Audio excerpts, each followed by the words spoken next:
What's up, Chael? It's Anthony from Gainesville, Florida. I'm representing Reddit MMA.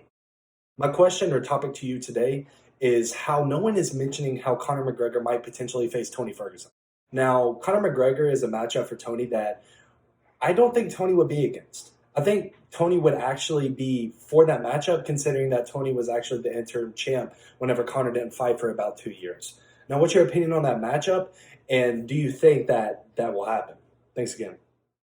That's a lot of fun, isn't it? And it does seem to be one of these things that nobody is talking about, but just imagine that that happened. In many ways, I would rather see, and I think I speak for all of us, I think everybody would agree with me in many ways, we would rather see Connor versus Tony because that is some unanswered questions. I mean, the thing with Connor and Khabib, we can run that one back and we could have some tighter moments and some tighter positions and we could have a lot of fun with the buildup and the back and forth between those two. I mean, listen, that's spectacular and awesome, but we have seen that fight. And we did see many, many minutes, right? Did we see a full 20 minutes? Not quite, but we saw between 15 and 20 minutes. Fourth round stoppage. And we kind of have our answer in terms of the X's and O's. There's not a whole lot of questions that are still left. We'd like to see it again, and it was a ton of fun. I get it. That's a mega fight. But Connor versus Tony opens up a whole new can, a whole new bag, and a whole new bunch of conversations. And you could have some real fun with the X's and O's, and that is a little bit of a back and forth battle. Both of those guys are going to win rounds against each other. And Tony may be more on top of things right now and may bring a pace to the table. But there again, see, I'm already starting it. We're already starting this dialogue and this conversation. The other thing with Tony is he's going to stay on his feet for a few minutes, and that left hand of Connor's is surgical. I mean, it's a problem to the highest of levels. So in many ways, that would be a lot of fun. That parody would be fun. But I seem to always like those changes, and I think that you guys are with me. I mean, I always go back to the night that Jose Aldo and Conor were going to fight, and just before the fight, Jose Aldo pulls out. They throw in Chad Mendes. The numbers went up when it became Chad Mendes, who was not in discussions with Conor, who did not have this whole story. There was just something about this freshness that this brought in, the surprise factor, the I didn't think I would get it. I mean, we see this when guys change weight classes. One of the reasons that experiment works so well is you just have all these new conversations. I mean, guys are doing this to John Jones right now, saying he ran through 205 pounds, which is true. We want to see him at heavyweight. It's not just for the challenges that he would have with the size and how's he going to do. And it's not that. It's just you can only have the conversation so many times of how would John do with, and then insert to a 5-pounder. Or should we rematch and then insert to a 5-pounder? It's the same. St. Pierre ran into that problem. St. Pierre cleaned out yesteryear, current year, and future year, and he did it twice over. He was rematching everybody, giving everybody a second. And finally, it's enough. I'm out. And when he comes back, he doesn't even come back to the division. He goes up away just to get some new parity. He needed that for himself, let alone the experiment it did for everybody else. And I do think, even though it isn't being discussed, I think that that's a lot of fun. I think that in an absolutely perfect world, yes, you do Conor Khabib. Absolutely perfect world, and I'm speaking from the world of promotion. Imagine this scenario. Tony beats Khabib. Conor beats Tony. When Conor and Khabib rematch, it's for the world title, except it's for Conor's title. Fun. Do you think Khabib would be as successful as he has been in another promotion that had a ring instead of a cage? Oh, yeah, definitely. That ring cage debate is not as real as many people think.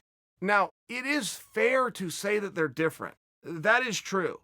It is very fair to say if you push a guy into the ropes, the way that his body could bend, his butt can go through the ropes, but that changes his hips, right? I mean, his butt and hips are such an important part of the anatomy.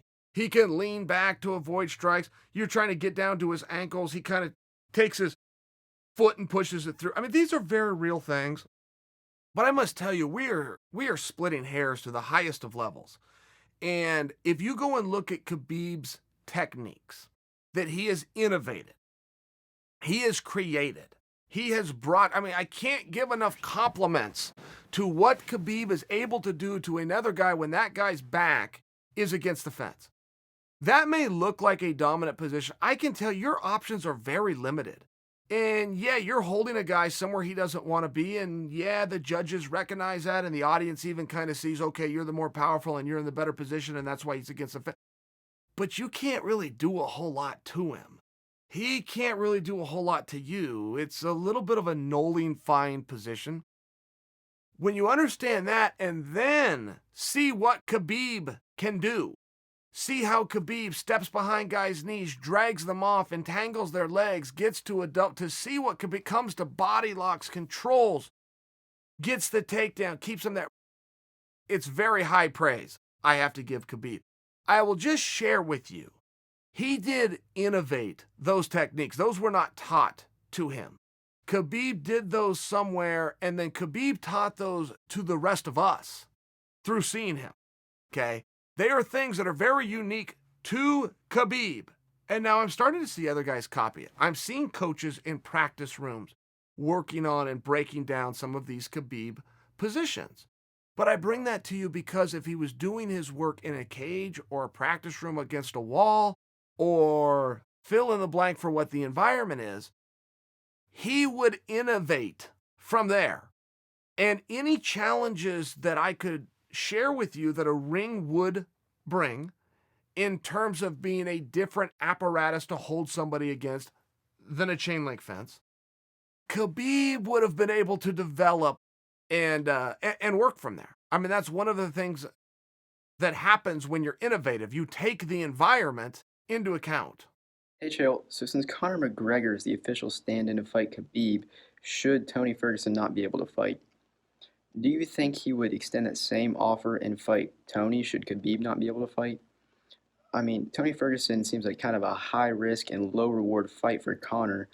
Tony Ferguson is a very, very tough fight for any contender in the lightweight division. We've seen all of his former opponents after their fight, and a lot of his fights end in doctor stoppage. Does a man like Conor McGregor at his level of success want to take a fight like Tony Ferguson? It wouldn't even be for the belt because we all know Khabib has the belt. So, it really seems like high risk and low reward for Conor. So do you think he would stand in and fight Tony Ferguson should Khabib not be able to fight? Oh yeah, no, Conor would step in and fight. Listen, you can do Conor's career any which way you want to do in terms of compliments or put downs or taken away from him. Listen, and that's just the life that Conor's going to have to lead, right? It's never just going to be great. But if you bring in anything less than Conor is courageous, then Conor is competitive, then Conor is tough, then Conor can get pissed off really fast. I mean, there's certain things that you have to say that are just true, but here's one of the utmost. Conor does what he says he'll do when Conor says he will do it. I mean, that's a very, very real thing. And if Conor says, I'm going to fight in the main event at Barclays in April for the World Championship, if anything happens to Tony versus Khabib, Conor is going to make absolutely no excuse and go, well, I didn't mean it if it was Tony. I got no beef with Tony. I'll just stick around and wait. That's not how Conor's mind works. Conor has a lot of integrity. When it comes to deal making, if Conor says it, you have a deal that you can bank on. You don't have to think about it again, and you don't have to look back. So yeah, I'm just telling, and I'm not aware fully in your question. I know that you said that Conor has said I will. I don't know that Conor has committed to that. I don't know that I agree with you. In fact, my opinion was always that Justin Gaethje was the guy in the batter's box, and then all of a sudden Poirier was raising his hand and maybe wanting to have an argument with Gaethje about who gets that position. I don't know that Conor is actually the guy that gets to step in. I don't know about that. And it isn't because people wouldn't like Conor, but there is a little bit of an art to Conor. And if we are to look at history and try to project that that's the way that it's going to go with Tony and Khabib in the 5th scratch of all time, one thing that we also have to acknowledge is it happens in very short notice. It happens a week before. It happens 10 days before. We don't get this big heads up. And if you're using Conor McGregor, the Conor show was a very real thing. I just don't know for sure that that's the card you throw on the table on 5 days' notice. I don't know about that. It'd sure be fun. It sure be a cool thing. I'm just trying to predict the way the minds in Las Vegas are going to work. I'm not certain that they would do that. I think that they appreciate and enjoy and have some fun with the build. So I don't know that Conor's committed to that. I only offer you that because I don't want that rumor to start if it isn't true.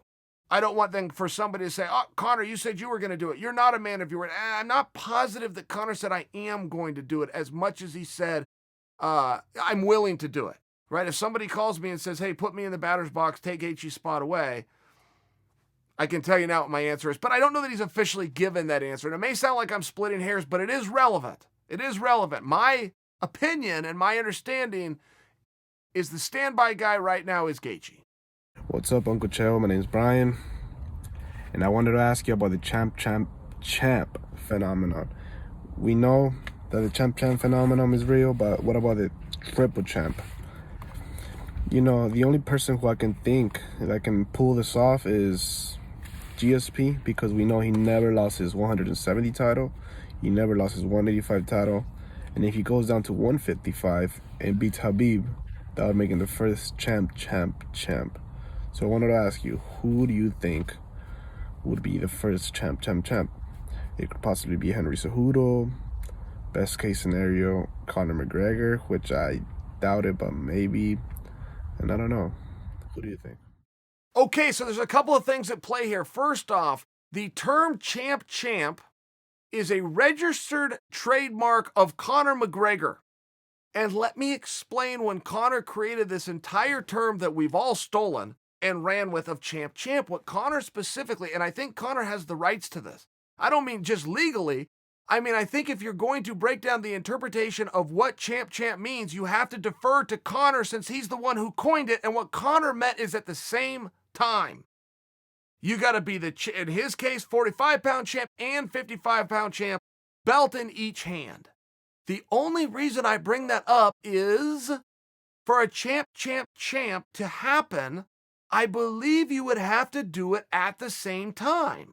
So while I would be happy to recognize, as it sounds you would, George St. Pierre as a champ, should he come in and grab the 55-pound title, I think we'd have to call it something different. I think we would. I think Conor's definition of champ was very clear, which is that it had to be simultaneous, which means the only person currently eligible for champ status would be Amanda Nunes. It would only be Amanda, because she is the 45-pound, she is the 35-pound, should she drop down and try to grab the 25-pound title. I don't think anything less than, I think we have to come up with a new definition. I think we have to come up with a new term. Even if George came in and did it, it would be remarkable and it would be special. But I do not think technically it would fall into the category of champ. Chael P, spark plug here from Down Under. How are you, mate? That's good. Quick question. Everyone knows that Conor's got a bunch of options if he ends up beating Cowboy. But what's Cowboy going to do if he ends up beating Conor? He got knocked out by Masvidal not too long ago. Got knocked out by Gaethje. Don't see him getting a title shot. Don't know if he'll ever be in a position like Masvidal, Diaz, Conor, where his fights are bigger than a title fight. But then again, I didn't think Masvidal would be in that position either. So what do you think is going to happen if Cowboy ends up beating Conor McGregor? On you, mate. Who cares? Great to hear from you, by the way. Who cares about who Cowboy lost to and when he lost to? What's the difference? I mean, I really do mean that. What is the difference? And I hear so many people are very happy to bring in Cowboy's recent stumbles. Not too happy to admit they were the baddest guys on earth that did it. Oh, and by the way, before they did it, it was very competitive matchups. For some reason, that all gets left out of the story. But at the same time that they're telling the Cowboy story, they're not happy to admit that Conor has also lost his last 2 outings. No, I don't fault Conor for that. Stumbling against Floyd, the greatest boxer ever, stumbling against Khabib, greatest lightweight ever. I don't fault him at all. It's just kind of weird that we're not telling the whole story for both guys, that it only pertains to Cowboy. I like the example that you made of Masvidal, right? I love that example. I think if 2019 we learned anything, and I love to say it and I can't say it enough times, 70 days ago Masvidal was just one of the guys, and now he's the biggest star in the sport. What a difference it's going to make. I mean, what if Cowboy, who is a megastar who holds mega records, who people love to watch, goes in there and gets the rub off of Conor? It's a very real thing. I mean, it's a very, very real thing. Look, in this sport, whatever your opponent has ever done, whatever he brings into the ring, it is all up for grabs. You can take it all. All the chips are on the table every night. There is no ace left in the hole. It is all, everything.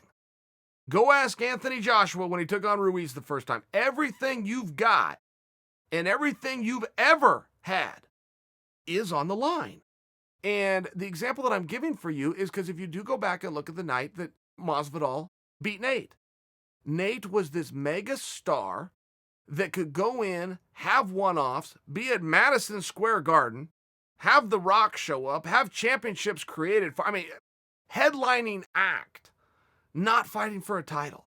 Hadn't been done in a number of years, let alone done at Madison Square Garden. But Nate is something special, and that is what Nate had. When Nate brought that into the ring, that's on the line.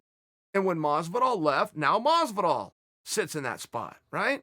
It's just one of those deals. So Cowboy, as big as he is, as loved as he is, one thing that Conor is bringing into the ring is this level of stardom, is this level of box office draw. If Cowboy gets over on him, and let's see how he does it and how he goes about it, and let's see what the fight is, and let's see if there's controversy. I mean, there's so many stories that are going to be told in that fight, and we can only begin to guess what those stories are, but let's see how it all ends. Then we got to take about 3 or 4 days to digest it all, and then we can start making the predictions.